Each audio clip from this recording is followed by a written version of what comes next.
ঈসা আলাইহিস সালাতু ওয়াস সালামের একটা কথা, এটা কোরআনে কারীমের মধ্যে আসছে।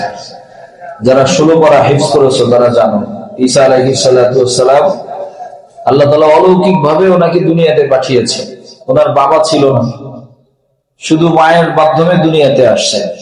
জিবরিল আলাইহিস সালামের ফুকে ওনার মায়ের মুখের মধ্যে ফু দিয়ে দিয়েছেন। আল্লাহ তাআলার কুদরতে ওনার মা গর্ভবতী হয়েছে, ঈসা আলাইহিস সালাতু ওয়াস সালাম আসছেন দুনিয়াতে। তো এলাকার লোকেরা সবাই আশ্চর্য হয়ে গেছে যে মারিয়ামের বিয়ে হয় নাই, মানে ঈসা আলাইহিস সালামের মায়ের বিয়ে হয় নাই, তো তার গর্ভে সন্তান কিভাবে আসে? সবাই কানাঘুষা করতেছে, বদনামি করতেছে, তার সমালোচনা করতেছে। কিন্তু ঈসা আলাইহিস সালাতু ওয়াস সালাম তার মাতৃ উদরে, মাতৃগর্ভে তাকে পাঠিয়েছেন কে? আল্লাহ। এটাও মনে রাখবে যে আল্লাহ তাআলা চাইলে সব কিছু করতে পারে। আল্লাহ তাআলার কোনো কিছু করার জন্য কিছু দরকার হয়। আল্লাহ তাআলা চাইলে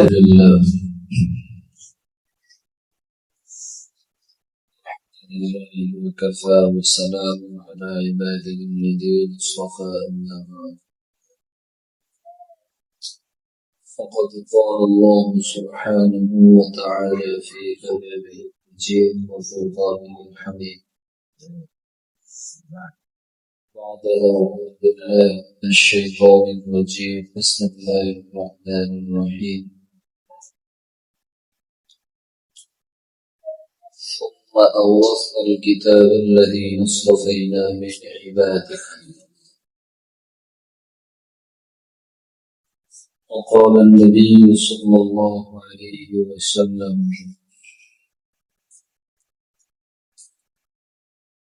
من لم يرحم صغيرنا ولم يوقر كبيرنا فليس منا.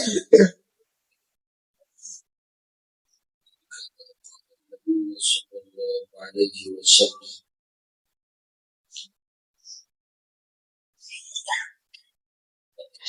صل على محمد وعلى آل محمد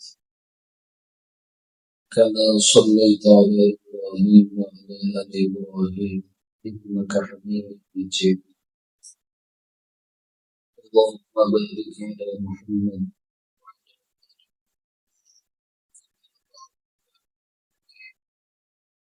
وعلى آل إبراهيم إنك حميد مجيد. أستغفر الله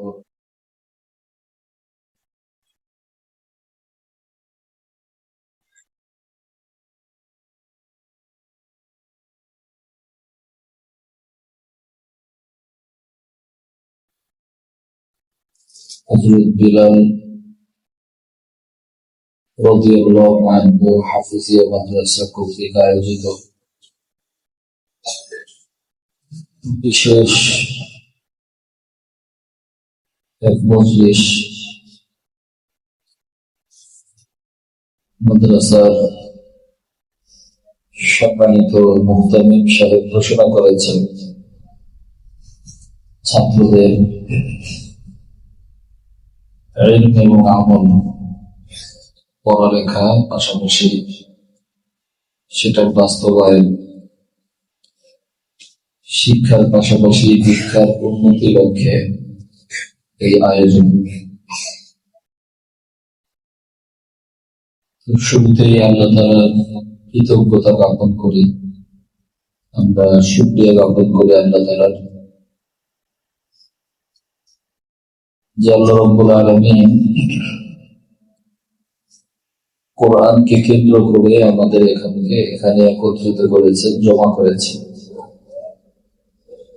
আমাদের এখানে জমা হওয়া, আমাদের একত্রিত হওয়া,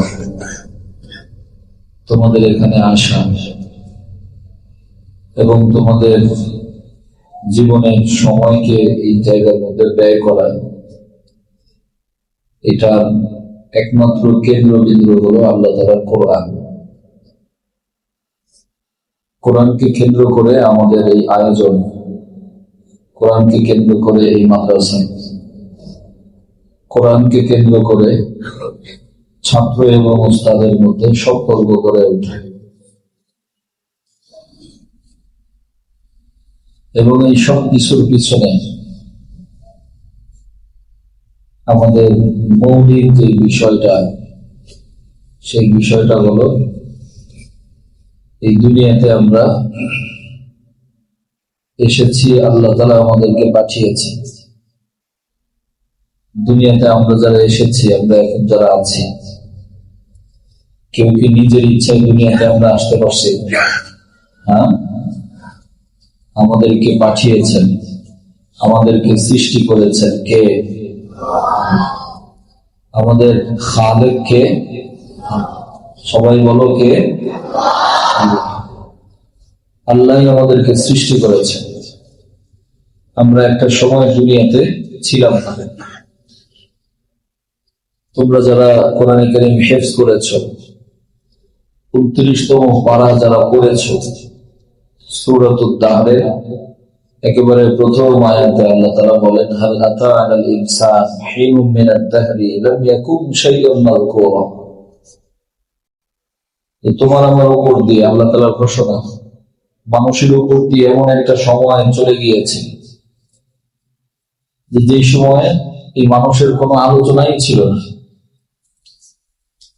তোমার আমার যে বয়স, ঠিক এই বয়সের আগে, তোমার বয়স যদি হয় 10 বছর, এই 10 বছর বয়সের আগে তুমি কোথায় ছিলে? তোমার অস্তিত্ব কোথায় ছিল? কোথায় ছিল তুমি? প্রত্যেকের আমাদের যার যে বয়স, এই বয়সের আগে আমরা কোথায় ছিলাম? এই পৃথিবীতে, এই দুনিয়াতে আসার আগে আমরা কোথায় ছিলাম? আমাদের অবস্থান কোথায় ছিল? তো আমাদের কোরআন আমাদেরকে জানায় যে পৃথিবীতে আসার আগে আমাদের অবস্থান, সবার অবস্থান ছিল আল্লাহ তাআলার কাছে। কার কাছে? আল্লাহর কাছে। রূহের জগতে, আলামে আরওয়াহের মধ্যে আমাদের সবার রূহ ওইখানে ছিল। আল্লাহ তাআলা যাকে যখন দুনিয়াতে পাঠানোর চিন্তা করেছেন, ইচ্ছা করেছেন, তো বাস ওই জায়গার থেকে মাতৃ উদরে মায়ের পেটে করে এরপরে আল্লাহ তাআলা আমাদেরকে দুনিয়াতে পাঠিয়েছে। তো এই সময়ের আগে, দুনিয়াতে আসার আগে, তোমার আমার মা বাবার কারো জানা ছিল না যে আমার যে সন্তান দুনিয়াতে আসবে সে কি ছেলে হবে না মেয়ে হবে, সে কি সাদা হবে না কালো হবে, লম্বা হবে না বেটে হবে, দেখতে কেমন হবে, সুন্দর হবে না অসুন্দর হবে, তার হাতটা কেমন হবে, তার চোখ দুইটা কেমন হবে, তার নাকটা কেমন হবে, হ্যাঁ, তার গাল কেমন হবে, তার মাথার চুল কেমন হবে। এটা তুমি আমি দুনিয়াতে আসার আগে তোমার আমার মা বাবারও এই বিষয়ে কোনোই ধ্যান ধারণা কিছুই ছিল না, কোনো জ্ঞানই তাদের ছিল, কারোই জানা ছিল না। কিন্তু ওই সময়তেও যিনি তোমার আমার সম্পর্কে জানতেন তিনি কে? আল্লাহ। আল্লাহ জানতেন যে তোমার আমার, হ্যাঁ, মাথার চুলগুলো কেমন হবে, চোখগুলো কেমন হবে, নাক কেমন হবে, গায়ের রং কেমন হবে, এটা আল্লাহ তাআলা খুব ভালো করে জানতেন। এই জন্য এই কথা সবসময় মাথার মধ্যে রাখতে হবে। সেটা হলো, একটা সময় আমরা দুনিয়াতে ছিলাম না। হ্যাঁ, আমাদের জন্মের আগে আমরা এই দুনিয়াতে ছিলাম। এখন আছে। আবার এটাও বাস্তব সত্য, সেটা হলো একটা সময় সামনে এমন আসবে যে আমরা এই দুনিয়াতে থাকবো। আমরা এখন দেখি না কত বৃদ্ধ মানুষ, বয়স্ক মানুষ, যুবক মানুষ, কত মানুষ প্রতিনিয়ত মারা যাইতেছে আমাদের চোখের সামনে। তো এরকম করে আমাদেরও একদিন কি করতে হবে? মারা যেতে হবে, আমরাও মারা যাব। এই যে একটা বিষয় যে দুনিয়াতে ছিলাম না, আল্লাহ তাআলা পাঠিয়েছেন, আবার আল্লাহ তাআলা দুনিয়ার থেকে নিয়ে যাবেন, এটা একটা মানুষের সবসময় জীবনে চলার পথে এটা মাথায় রাখা দরকার যে আমি একটা সময় দুনিয়াতে ছিলাম না, এখন আছি, একটা নির্দিষ্ট সময় পরে আবার আল্লাহ তাআলা নিয়ে যাবে। এই জন্য তোমরা তো হাফেজ সাহেব যারা আছো, আল্লাহর একজন নবী নাম হলো ঈসা আলাইহিস সালাতু ওয়াস সালাম। নাম শুনছো? ঈসা আলাইহিস সালাতু ওয়াস সালাম। আল্লাহ রাসূল দুনিয়াতে আসার আগে, আল্লাহ রাসূল দুনিয়াতে নবী হওয়ার আগে সর্বশেষ নবী যিনি, সেই নবীর নাম কি? ঈসা আলাইহিস সালাতু ওয়াস সালাম। প্রায় আল্লাহ রাসূলের 570 বছর আগে উনি দুনিয়াতে এসেছেন। ঈসা আলাইহিস সালাতু ওয়াস সালামের একটা কথা, এটা কোরআনে কারীমের মধ্যে আসছে। যারা 16 পারা হিফজ করেছো তারা জানো, ঈসা আলাইহিস সালাতু ওয়াস সালাম আল্লাহ তাআলা অলৌকিক ভাবে ওনাকে দুনিয়াতে পাঠিয়েছেন। ওনার বাবা ছিল না, শুধু মায়ের মাধ্যমে দুনিয়াতে আসছে। জিবরিল আলাইহিস সালামের ফুকে ওনার মায়ের মুখের মধ্যে ফু দিয়ে দিয়েছেন। আল্লাহ তাআলার কুদরতে ওনার মা গর্ভবতী হয়েছে, ঈসা আলাইহিস সালাতু ওয়াস সালাম আসছেন দুনিয়াতে। তো এলাকার লোকেরা সবাই আশ্চর্য হয়ে গেছে যে মারিয়ামের বিয়ে হয় নাই, মানে ঈসা আলাইহিস সালামের মায়ের বিয়ে হয় নাই, তো তার গর্ভে সন্তান কিভাবে আসে? সবাই কানাঘুষা করতেছে, বদনামি করতেছে, তার সমালোচনা করতেছে। কিন্তু ঈসা আলাইহিস সালাতু ওয়াস সালাম তার মাতৃ উদরে, মাতৃগর্ভে তাকে পাঠিয়েছেন কে? আল্লাহ। এটাও মনে রাখবেন যে আল্লাহ তাআলা চাইলে সব কিছু করতে পারে। আল্লাহ তাআলার কোনো কিছু করার জন্য কিছু দরকার হয়। আল্লাহ তাআলা চাইলে মা বাবা ছাড়াও সন্তান দিতে পারে। কি দিতে পারে? মা বাবা ছাড়াও সন্তান দিতে পারে। তোমরা জানো আমাদের সবার আদি পিতা আদম আলাইহিস সালাতু ওয়াস সালাম। আদম আলাইহিস সালাতু ওয়াস সালামের বাবা আছেন, মা আছেন, ওনার মা বাবা নাই। আল্লাহ তাআলা আদমকে বানিয়েছে না? আদম আলাইহিস সালাতু ওয়াস সালামের সহধর্মিণী যিনি, আমাদের সবার মা হাওয়া আলাইহিস সালাম, ওনার মা ছিল, বাবা ছিল, কেউ ছিল না। কিন্তু মা বাবা ছাড়াও হাওয়া আলাইহিস সালামকে আল্লাহ তাআলা বানিয়েছে। তাহলে আল্লাহ তাআলা চাইলে মা বাবা ছাড়াও কি বানাইতে পারে? সন্তান তৈরি করতে পারে। তো ঈসা আলাইহিস সালাতু ওয়াস সালামকে বাবা ছাড়া তৈরি করছেন। ঈসা আলাইহিস সালাতু ওয়াস সালাম সেই মায়ের পেট থেকে মাত্র গর্ভপাত হয়ে তার মায়ের সে দুনিয়াতে মাত্র আসছে। আল্লাহ তাআলার কুদরত, স্বাভাবিক ছোট বাচ্চাদের কথা বলতে 3 বছর 4 বছর অনেক সময় 5 বছর লেগে যায়, কিন্তু আল্লাহ তাআলা চাইলে সব কিছু সম্ভব। ওনার মায়ের যখন সবাই সমালোচনা শুরু করলেন যে সন্তান কোত্থেকে আসলো, তোমার তো স্বামী নাই, তোমার তো বিবাহ হয় নাই, তো সন্তান কোত্থেকে আসছে? আল্লাহ তাআলার নির্দেশ কোরআনে কারীমের মধ্যে আসছে যে ফাকুলি ইন্নী নাযারতু লির-রহমানি সাওমান ফালান উকাল্লিমা আল-ইয়াওমা ইনসিয়া। যে আজকে আমি কারোর সাথে কথা বলবো না, আল্লাহ নামে রোজা রাখছি, কারোর সাথে কথা বলবো না। কিন্তু কি করবা? তোমার কোলে যে সন্তান আছে ওই সন্তানের দিকে ইশারা করো। ফাআশারাত ইলাইহি, যে সন্তানকে জিজ্ঞাসা করো যে ওনার বাবাকে কিভাবে দুনিয়াতে আসে। এলাকার লোকেরা বলো কাইফা নুকাল্লিমু মান কানা ফিল মাহদি সাবিয়্যা। ছোট্ট বাচ্চা, এখন পর্যন্ত কথা বলার মতো বয়স হয়েছে, আমরা কিভাবে ওর সাথে কথা বলবো? তো আল্লাহ তাআলার কুদরত, আল্লাহ তাআলার ক্ষমতা আল্লাহ তাআলা দেখিয়ে দিয়েছেন যে মায়ের কোলে ঈসা আলাইহিস সালাতু ওয়াস সালাম ওই সময় কথা বলে উঠছেন। কি বলছেন? ইন্নী আব্দুল্লাহ। কি বলে উঠছেন? ইন্নী আব্দুল্লাহ, আমি আল্লাহর গোলাম, আল্লাহর বান্দা। আতানিয়াল কিতাব, আল্লাহ তাআলা আমাকে কিতাব দিয়েছেন। ওয়া জাআলানি নাবিয়্যা, আল্লাহ তাআলা আমাকে নবী বানিয়েছেন।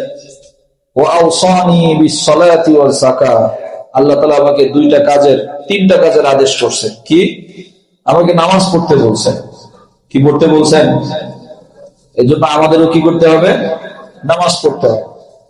আওসানি বিস-সালাতি ওয়াজ যাকাতি, যাকাত আদায় করার জন্য বলছেন। আরেকটা কাজ বলছেন আল্লাহ তাআলা, কি? আওসানি বিস-সালাতি ওয়াজ যাকাতি মা দুমতু হাইয়্যা ওয়া বাররাম বিওয়ালিদাতি। কথা বুঝে আসছে? কি বলছেন? যে আমার মায়ের সাথে, যেহেতু বাবা ছিল না, শুধু মায়ের কথা বলছেন, যে আমার মায়ের সাথে আমাকে সদাচারী হওয়ার জন্য বলছেন, মায়ের সাথে ভালো ব্যবহার করার জন্য আল্লাহ তাআলা বলছেন। সুতরাং মা বাবার সাথে ভালো ব্যবহার করা, এটা একটা সন্তানের জন্য অত্যন্ত জরুরি একটা বিষয়। একজন মানুষের জীবনে যদি মৌলিকভাবে 4 থেকে 5টা বিষয়ের প্রতি খেয়াল রাখা দরকার হয়, তো তার মধ্যে একটা এটা যে আমার মা বাবার সাথে আমার ভালো ব্যবহার করা। মা বাবার সাথে ভালো ব্যবহার করা, মা বাবার সাথে কখনো খারাপ ব্যবহার না করা। মা বাবার সাথে যে ভালো ব্যবহার করে, আল্লাহ তাআলা তার সাথে ভালো ব্যবহার করে, আল্লাহ তাআলা তার উপর রাজি আর খুশি হয়ে যায়। আর মা বাবার সাথে যে খারাপ ব্যবহার করে, আল্লাহ তাআলা তার উপর নারাজ হয়ে যায়, গুসা হয়ে যায়। কথা বুঝে আসছে? এই জন্য আমরা আমাদের মা বাবার সাথে খারাপ ব্যবহার করবো না ভালো ব্যবহার করবো? ভালো ব্যবহার করবো। মা বাবার সাথে ভালো ব্যবহার করো। ঠিক পাশাপাশি মা বাবা দুইটা অর্থে, মানে দুই অর্থে মা বাবা আছে আমাদের। আমাদের এক বাবারা তো যাদের মাধ্যমে আমরা দুনিয়াতে আসছি, আমাদের জন্মদাতা বাবা। পাশাপাশি আর এক বাবার সমতুল্য আর এক শ্রেণীর মানুষের সাথে আমাদের পরিচয় আছে, তারা হলো আমাদের উস্তাদ। কারা তারা? আমাদের উস্তাদ যারা আছে। তোমরা ছোট, তারপরে বোঝার চেষ্টা করবা।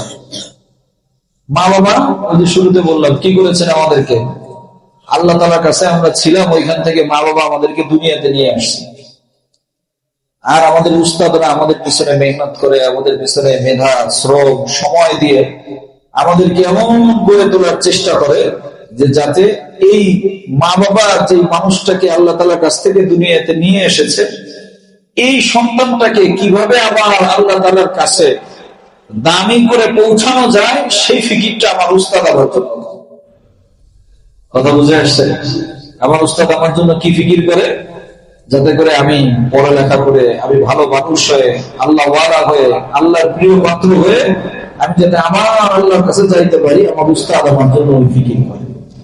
সুতরাং মা বাবাকে যতটুকু ভক্তি শ্রদ্ধা সম্মান, মা বাবার সাথে যতটুকু ভালো ব্যবহার করা যায়, উস্তাদের সাথে তার থেকে আরো অনেক বেশি সদাচারী হওয়া, উস্তাদের প্রতি অনেক বেশি শ্রদ্ধাশীল হওয়া, উস্তাদের সাথে কখনোই কোনো অবস্থাতেই খারাপ ব্যবহার না করা।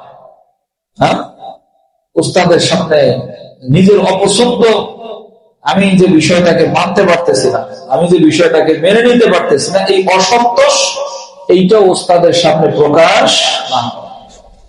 কথা বুঝে আসছে? তো ঈসা আলাইহিস সালাম ওই মায়ের পেটে বসে যখন মাত্র অল্প সময় ওনার বয়স, সেই সময় উনি বলে উঠলেন যে আল্লাহ তাআলা আমাকে আদেশ করছেন কিসের, যে আমি যাতে আমার মায়ের প্রতি যাতে আমি সদাচারী হই। এরপরে যে দামি কথাটা উনি বলছেন, তোমরা হয়তো অর্থ বুঝবা না, কিন্তু আয়াত তো পড়ছো, ওয়াসসালামু আলাইয়া ইয়াওমা বুলিদতু ওয়া ইয়াওমা আমুতু ওয়া ইয়াওমা উবআসু হাইয়া। যে তিনটা সময়ের নিরাপত্তা, এটা দরকার। কয় সময়ের নিরাপত্তা? তিনটা সময় সালামত, তিনটা সময়ের দরকার। একটা হলো একটা মানুষ যখন দুনিয়াতে আসে, ওই সময়ের নিরাপত্তা দরকার। ওই সময়ের নিরাপত্তা কি? ওই সময়ের নিরাপত্তা হলো এটা প্রত্যেকের মা বাবার কাছে, যে একজন মানুষকে দুনিয়াতে আমি আনবো, একজন মানুষ দুনিয়াতে আমার মাধ্যমে একজন মানুষ দুনিয়াতে আসবে, তো সেজন্য একটা পবিত্র সম্পর্ককে লালন করে সেজন্য দুনিয়াতে আসে। জন্মের সময়, দুনিয়াতে আসার সময়টা কারো যেন অপবিত্র সম্পর্কের উপর ভিত্তি করে দুনিয়াতে আসাটা না হয়। আমার জন্ম নিয়ে যেন কেউ কথা বলার সুযোগ যেন কেউ না পায়। তো এটা আমাদের কাছে না, এটা প্রত্যেকের যার যার মা বাবার কাছে। কিন্তু আমার কাছে যেটা, সেটা হলো যে আমার সন্তান যারা আছে, আমি যেন তাদেরকে একটা পবিত্র সম্পর্কের উপর ভিত্তি করে যেন তাদের দুনিয়াতে আনতে পারি। এই নিরাপত্তাটা দরকার আমাদের জন্য। পরের দুইটা প্রযোজ্য, সেটা হলো আরেকটা নিরাপত্তা দরকার, সেটা হলো আমি যদি মৃত্যুবরণ করি, আমার দুনিয়ার থেকে বিদায় নিয়ে যাওয়ার সময় যেটা, এইটা যেন আমি নিরাপত্তার সাথে ইমানের উপরে, ইসলামের উপরে, নেকামলের উপরে, শয়তানের ধোঁকা নাফসের ধোঁকার থেকে বেঁচে আমি যেন নিরাপদ অবস্থায় দুনিয়ার থেকে বিদায় নিয়ে যেতে পারি, এইটার জন্য আল্লাহ তাআলার কাছে দোয়া করা, এইটার জন্য চেষ্টা করা, মেহনত করা। তো ওই যে তোমাদেরকে শুরুতে যেটা বলেছিলাম, যে আল্লাহর কাছে ছিলাম, দুনিয়াতে এখন আসি, কিন্তু একটা সময় আবার দুনিয়াতে থাকবো না, দুনিয়ার থেকে আবার আমরা প্রত্যেকেই চলে যাব। কি বলো, দুনিয়া কি থাকার জায়গা? এখানে কেউ থাকতে পারে? কেউ থাকতে পারে, সবার চলে যেতে হবে। তুমি দেখবা যে তোমার দাদা, অনেকের দাদা আছে, অনেকের দাদা নেই, অনেকের দাদার বাবা নাই, হ্যাঁ, অনেকের বাবাও নাই, অনেকের মা নাই। তো এটা সবসময় আমাদের মাথায় রাখতে হবে, সেটা হলো আমরা দুনিয়াতে ছিলাম না, এখন আছি, কিন্তু একটা সময় আমার দুনিয়াতে থাকবো, দুনিয়ার থেকে আমার চলে যাওয়াটা, আমার মৃত্যুর দিন, এটা যেন আমি শান্তি এবং নিরাপত্তার সাথে আমি দুনিয়ার থেকে যেতে পারি, এই ফিকির আমার সব সময় রাখা উচিত। কথা বুঝে আসছে? এই চিন্তা আমার সব সময় রাখা উচিত। তো আমার দুনিয়ার থেকে চলে যাওয়ার যে সময়টা, সেই সময়টা যদি আমি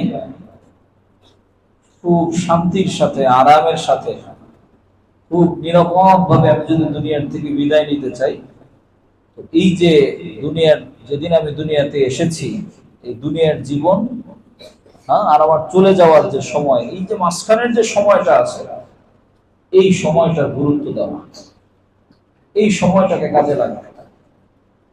কারণ যার এই দুনিয়াতে আমরা এখন যে সময়টা কাটাইতেছি, এই সময় যার ভালো কাটবে, তো তার দুনিয়ার থেকে যাওয়াটাও তার ভালো হবে।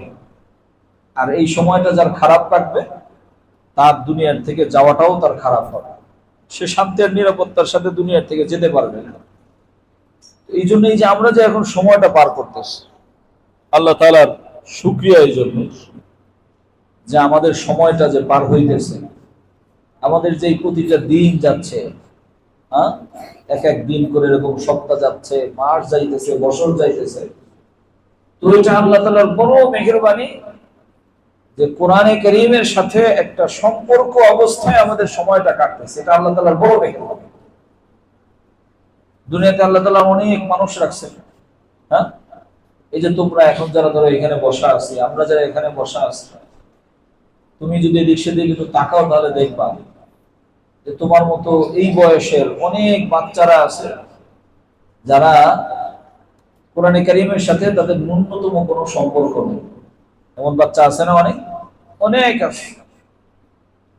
এরপরে অনেক তো আছে এরকম যারা এই বয়সেই তাদের সংসারের, হ্যাঁ, দায়িত্ব ভার তাদের গ্রহণ করা লাগতেছে।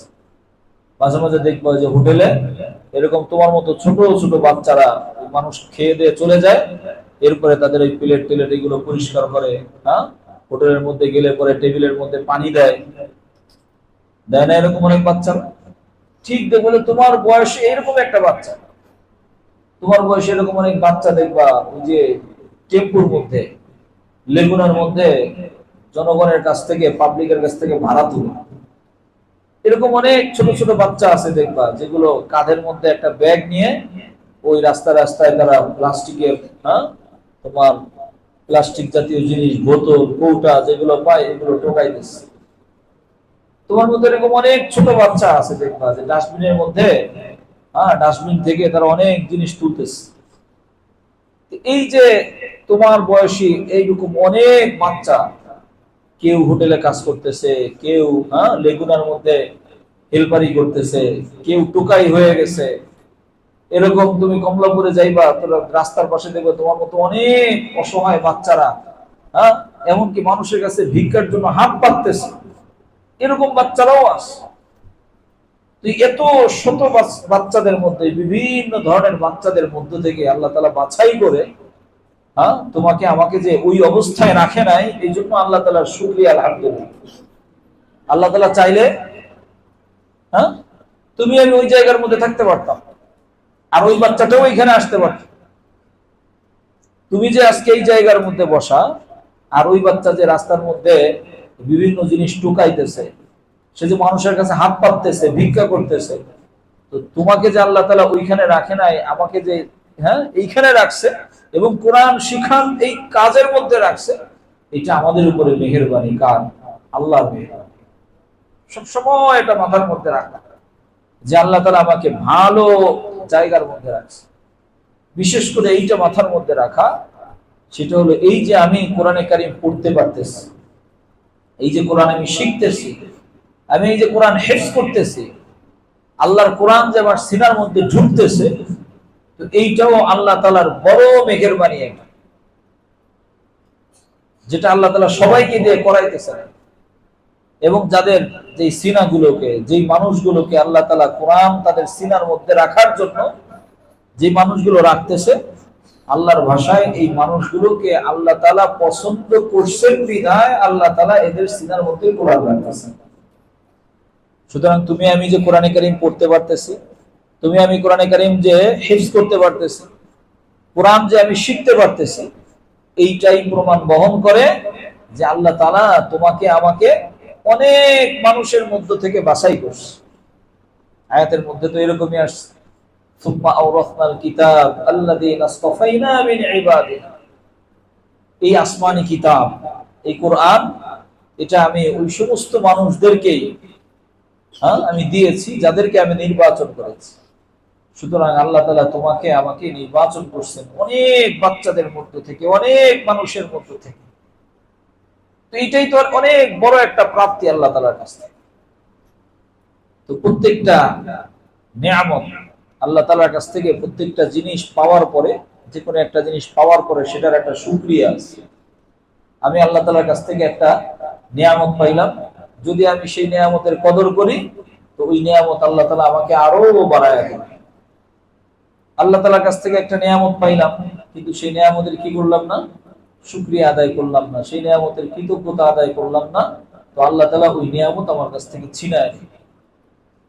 এই জন্য এটাও বাস্তবতা দেখবা যে অনেক বাচ্চা মাদ্রাসায় আসে, কোরআন শিখে, হিফজ করে, কিন্তু একটা সময় পর গিয়ে দেখা গেছে আর কোরআনে কারীমের সাথে তার কোনো সম্পর্ক নেই।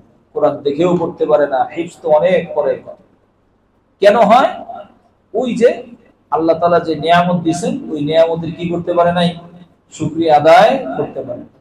এজন্য আল্লাহ তাআলা যে কোরআনের পথে আনছেন, তুমি আমি তো সহজে এখানে আসতে পারছি। আমাদের একজন বুজুর্গ ছিলেন, আমরা সকলেই তার নাম শুনেছি, তোমরাও শুনেছ, সদর সাহেব হুজুর নামে পরিচিত আল্লামা শামসুল হক ফরিদপুরি রহিমাহুল্লাহ। নাম শুনছো না? আল্লামা শামসুল হক ফরিদপুরি রহিমাহুল্লাহ, ওনাকে সবাই সদর সাহেব হুজুর নামে চিনে। এই হুজুরের প্রসিদ্ধ ঘটনা, ওনার বাবার সাথে ওনার একটা দ্বিমত ছিল। বাবার ইচ্ছা ছিল যে আগে বাংলা শিক্ষায় শিক্ষিত হবে, এরপরে ধর্মীয় শিক্ষায় শিক্ষিত হবে। আর ওনার ইচ্ছা ছিল যে না, আগে ধর্মীয় শিক্ষায় শিক্ষিত হবে, এরপরে বাংলা পড়বে। যাই হোক, ওনার বাবার কথা অনুযায়ী উনি আগে জেনারেল শিক্ষায় শিক্ষিত হয়েছে। উনি যখন ইন্টারমিডিয়েট পড়ে, ইন্টার যখন পড়ে, সেই সময় ওনার জীবনের মধ্যে মৌলানা আব্দুর রাজ্জাক সাহেব লিখছেন ওনার জীবনের মধ্যে যে উনি জায়গির থাকতো, লজিং থাকতো এক বাড়ির বাসার মধ্যে, এক জায়গার মধ্যে।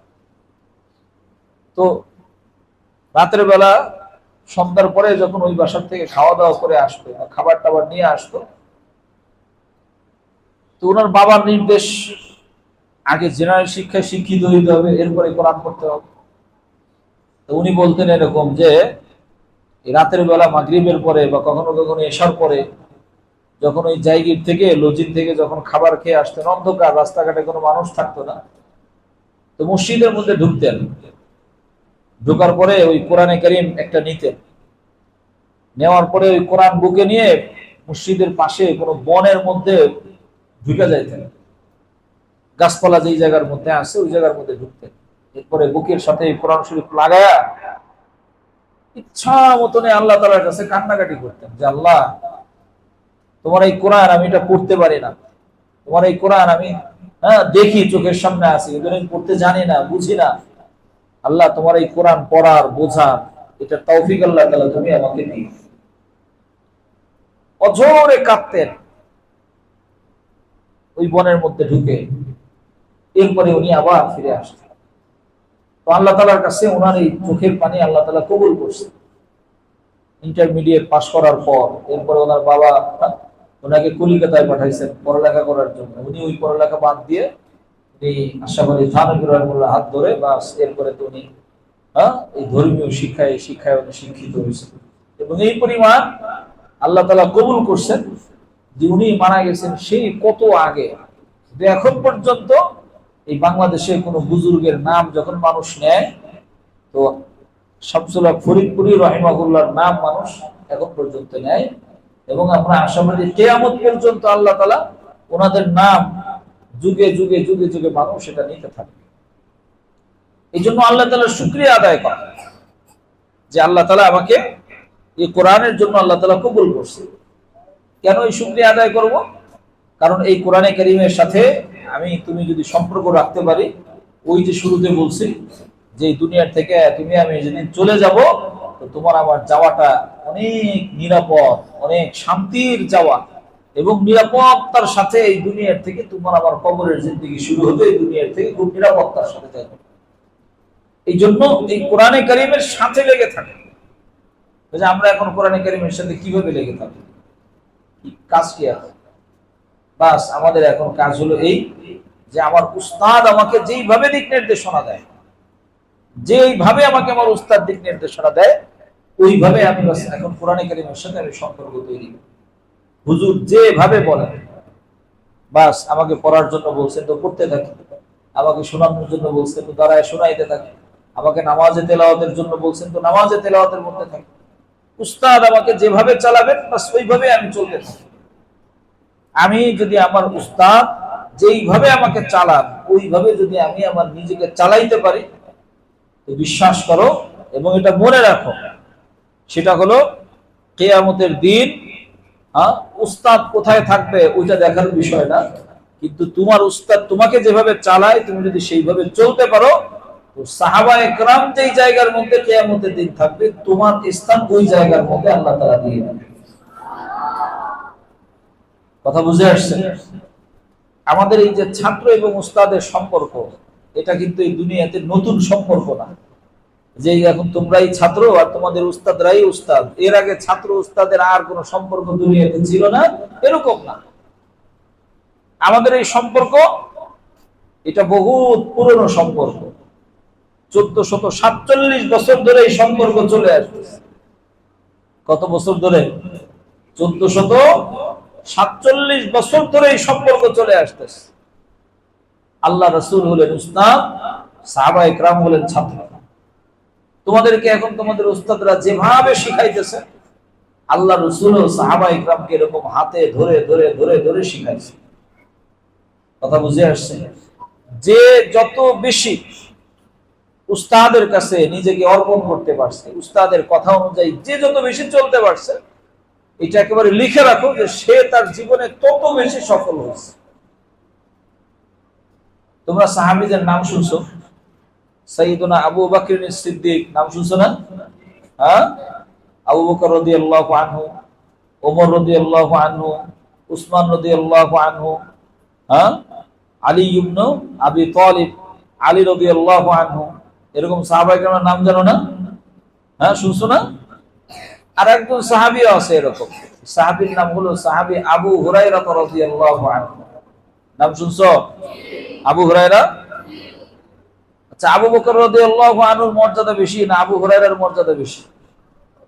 আবু বকরের মর্যাদা বেশি, স্বাভাবিক। আল্লাহ রাসূল দুনিয়ার থেকে যাওয়ার পর আবু বকর রাদিয়াল্লাহু আনহু মুসলমানদের প্রথম খলিফা হয়েছে। সাহাবায়ে কেরামের মধ্যে সবার আগে ওনার স্তর। এরপরে ওমর রাদিয়াল্লাহু আনহু, এরপরে ওসমান রাদিয়াল্লাহু আনহু, এরপরে আলী রাদিয়াল্লাহু আনহু। এরকম করে ধারাবাহিকতায় আবু হুরায়রার নাম যে কখন আসবে কেউ জানে না, মানে অনেক পরে, কাছাকাছি। কিন্তু একটা জায়গার মধ্যে আবু হুরায়রা রাদিয়াল্লাহু আনহুর স্থান আবু বকর, ওমর, ওসমান সবার উপরে আবু হুরায়রার স্থান একটা জায়গার মধ্যে। কি সেই জায়গা?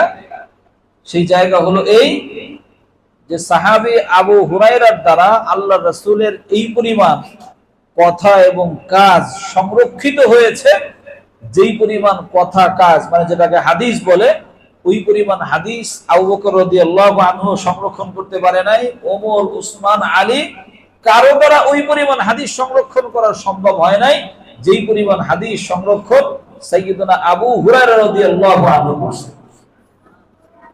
কথা বুঝে আসছে? সাহাবী এমনি হিসেবে আবু হুরায়রার স্তর তো অনেক পরে, কিন্তু এই ক্ষেত্রে যে আল্লাহ রাসূলের হাদিস সবথেকে বেশি কে বর্ণনা করছে, সেই ক্ষেত্রে আবু বকরের নাম আগে না, ওমরের নাম আগে না, উসমানের নাম আগে না, আলীর নাম আগে না, সবার আগে যার নাম, তিনি হলেন আবু হুরায়রা রাদিয়াল্লাহু আনহু। এই উম্মতের সবথেকে বেশি হাদিস উনি বর্ণনা করছেন। কেন করছেন? কিভাবে করছেন? আবু বকর, ওসমান এদের উপরে এই দিক থেকে শ্রেষ্ঠত্ব কেন? কিভাবে? আবু বকর রাদিয়াল্লাহু আনহু পরিবার ছিলেন, ব্যবসা বাণিজ্য ছিল। ওমর রাদিয়াল্লাহু আনহু পরিবার ছিল, ব্যবসা বাণিজ্য ছিল। সবার পরিবারও ছিল, ব্যবসা বাণিজ্যও ছিল। একমাত্র আবু হুরায়রা রাদিয়াল্লাহু আনহু, আল্লাহ রাসূল যতদিন হায়াতে ছিলেন, যতদিন আল্লাহ রাসূল জীবিত ছিলেন, আবু হুরায়রা রাদিয়াল্লাহু তাআলা আনহু ততদিন পর্যন্ত পরিবার বানান নাই, অর্থাৎ বিয়ে শাদীও করেন। বিবিও ছিল না, ছেলে মেয়েও ছিল না।